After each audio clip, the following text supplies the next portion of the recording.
Hello दोस्तों, आप देख रहे हैं आयत स्टोरी, एक डरावनी कहानी। दोस्तों, अगर आपके पास भी कोई हॉरर स्टोरी है तो स्क्रीन पर दिए गए व्हाट्सएप नंबर पर हमें ज़रूर शेयर करें। तो चलिए कहानी शुरू करते हैं। कमरा नंबर 408। यह होटल भूतों का होटल तो नहीं था, पर इस होटल में कुछ ऐसी घटनाएं होती थी जिसके कारण यह दूसरे होटलों से अलग था। कहानी की शुरुआत कुछ ऐसे है कि राहुल और उसका दोस्त अमित घूमने के लिए मनाली जा रहे थे। पहुंचते ही वे सबसे पहले अपनी कार से उस होटल में गए जहां उन्होंने कमरा बुक किया था।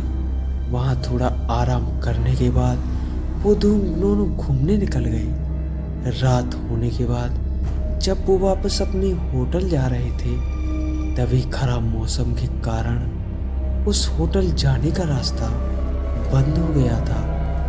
रास्ते को सही होने में सुबह तक का समय लगने वाला था। राहुल और अमित ने सोचा कि अपने होटल तो आज रात जा नहीं सकते, इसलिए यहीं आसपास में किसी होटल में एक रात के लिए कमरा बुक कर लिया जाए और सुबह होते ही अपने होटल चले जाएंगे। वो दोनों कमरे की तलाश में अपनी कार से इधर उधर होटल ढूंढने लगते हैं। आसपास कोई इंसान भी नहीं दिख रहा था जिससे वो लोग किसी होटल का रास्ता पूछ सके। काफ़ी समय बीत जाने के बाद उन लोगों को एक बुढ़ा आदमी दिखा। राहुल ने अपनी कार को रोका, उससे होटल का रास्ता पूछा। बुढ़े ने एक और इशारा करते हुए होटल का रास्ता बताया। राहुल बुढ़े के बताए हुए रास्ते की तरफ अपनी कार ले चल दिया। कुछ दूर चलने के बाद उन लोगों को एक होटल दिखाई दिया। राहुल और अमित ने चैन की सांस ली और होटल के अंदर चले गए। होटल के अंदर जाके उन्होंने काउंटर पर खड़े आदमी से रात भर रुकने के लिए एक कमरा मांगा। उस आदमी ने होटल के कुछ नियम बताए और एक कमरे की चाबी राहुल को दे दी। राहुल और अमित चाबी लेके कमरे की ओर चल दिए। चाबी पर कमरे का नंबर लिखा था, कमरा नंबर 408। राहुल और अमित चाबी लेके कमरे की ओर चल दिए। होटल में हर मंजिल पे चहल पहल थी। इन दोनों का कमरा चौथी मंजिल पे था। बिल्कुल मंजिल सुनसान थी। खैर वे लोग इस बात पर ज़्यादा ध्यान नहीं दिए। उन्हें तो यह सब बस एक रात ही गुजारनी थी, इसीलिए वे लोग अपने कमरे के अंदर चले गए। अंदर पहुंच के उन्होंने देखा कि ये उस कमरे में तो काफ़ी धूल है। ऐसा लग रहा था जैसे कई सालों से वो कमरा बंद पड़ा हुआ है। वहाँ ना तो पीने का पानी था, ना ही नहाने का। राहुल ने वहाँ पे रखे फ़ोन से होटल के स्टाफ को कॉल किया। कॉल किसी ने उठाया पर कुछ बोला ही नहीं। डरावनी सी हंसी के बाद कॉल कट गया। उसके बाद राहुल तुरंत बाद ही उसी फ़ोन पे कॉल आया। इस बार होटल के स्टाफ ने कहा कि सर आप कॉल किया था, बताइए हम क्या मदद कर सकते हैं। राहुल ने जवाब दिया, आपने हमें एक कैसा कमरा दिया है, ना ही यहाँ पीने का पानी है और ना ही नहाने का। चारों तरफ सिर्फ धूल ही धूल है। आप जल्दी से यहाँ आइए, सब सफाई करवाइए। स्टाफ ने इस बात की माफ़ी मांगी और कमरे का नंबर पूछा।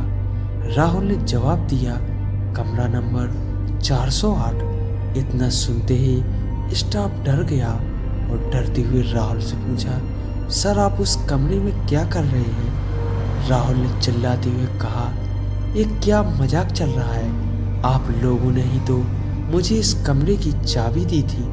स्टाफ सहमी आवाज में बोला, सर जितना जल्दी हो सके आप उस कमरे से बाहर निकलिए और नीचे आइए, राहुल ने पूछा। पर क्यों स्टाफ ने तुरंत जवाब दिया, सर बाद में पूछ लेना, बस अभी आप बाहर निकलिए, वहाँ आपकी जान को खतरा है। इतना सुनते ही राहुल अमित कॉल कट करके कमरे से बाहर निकलने के लिए दरवाजे की तरफ जाने लगे। तभी किसी ने दरवाजा खटखटाया। राहुल ने पूछा कौन है, पर बार बार पूछने पर भी कुछ आवाज नहीं आई। तभी उस रूम की लाइट चली गई। राहुल और अमित अब समझ गए थे कि ये भूत प्रेत का मामला है। वो दोनों काफी डर चुके थे। तभी बाहर से आवाज आई, सर आपने कॉल किया था सफाई और पानी के लिए, मैं वही करने आया हूँ। और फिर डरावनी सी हंसी के बाद फिर छन्ना सा छा गया। तभी फिर से कमरे में रखे फोन पर कॉल आया। राहुल ने कॉल उठाया। कॉल स्टाफ का था। उसने कहा, सर अभी तक आप उस कमरे से निकले क्यों नहीं? राहुल ने जवाब दिया, नहीं, कमरे के बाहर एक होटल का स्टाफ आया है जो कह रहा है कि वो सफाई और पानी ठीक करने आया है। इतना सुनते ही होटल के स्टाफ ने राहुल से बोला, सर कुछ भी हो जाए आप दरवाज़ा मत खोलना, अगर आपने दरवाज़ा खोला तो आपकी मौत भी हो सकती है। ये सुनते ही राहुल और अमित दोनों बहुत डर गए। फिर स्टाफ ने कहा, सर आप अंदर ही रहिए, हम लोग आपको बचाने ऊपर आते हैं। कुछ देर बाद कमरे के बाहर से आवाज आई, सर हम लोग आ गए हैं, आप दरवाज़ा खोल दीजिए। साथ में कुछ लोग की भी आवाज़ आ रही थी, इसीलिए राहुल और अमित ने दरवाज़ा खोल दिया। उन्होंने देखा सामने सच में होटल का स्टाफ ही था। दोनों चैन की सांस ली। फिर सभी लोग वहाँ से जल्दी नीचे आ गए। राहुल ने काउंटर पर देखा, पर वहाँ कोई दूसरा स्टाफ था जिसने राहुल को चाबी दी थी। वो कहीं न कहीं नहीं दिखा। ये सारी बातें राहुल ने वहाँ के लोगों को बताई। दोस्तों, यह छोटी सी कहानी आपको कैसी लगी कमेंट में हमें ज़रूर बताएं।